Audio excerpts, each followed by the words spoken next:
It is the intimacy of steel melting into steel.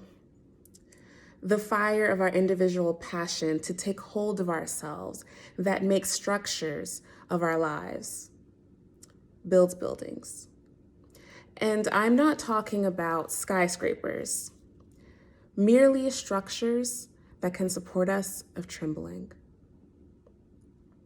Hi, I'm Teshonne, and I am a member of the Welders Playwrights Collective here in Washington, D.C. That was a few lines from the poem The Welder by Shari Moraga.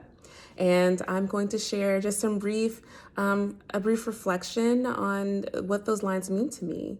I think what stuck out to me the most is the first line of the concept of steel melting into steel. And at first, my mind went to this phrase of iron sharpens iron. But this is very different.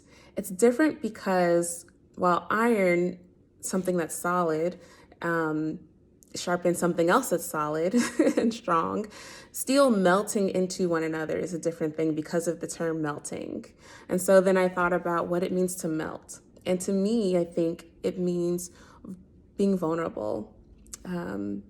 And I think vulnerability is what is called for right now. I think in terms of my artistry, I have big problems being vulnerable. I think I have problems being vulnerable in life. But what I've come to learn, especially with working with my fellow playwrights in the Welders, is that you have to be open. You have to ask for help. You have to be vulnerable so that people can know how to help you and make your work stronger because of that. And in life and in the moment that we're all wrestling with right now, I think vulnerability is especially called for. I think it's called for in the concept of having a balance. I think right now, which is great, that right now we're thinking about how we can be good members, good citizens of our communities. What can we do? What do you need? What do you need? What do you need? But I think we need to balance that with being able to take time to assess our own needs. So just being open enough to reach out to someone when you need help. And when I mean help, I think it can be anything. It can be emotional and psychological. It can be physical. If you're not feeling well, it could be financial. Do you need money? Do you need food?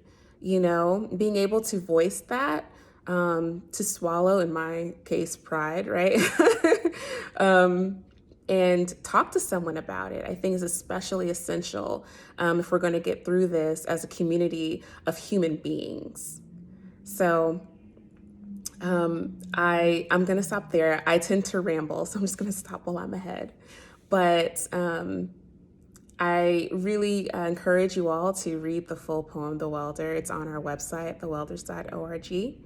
And thank you for listening to my reflection today. We'll be posting these weekly, and next week you'll hear from another welder who will be sharing their own reflection.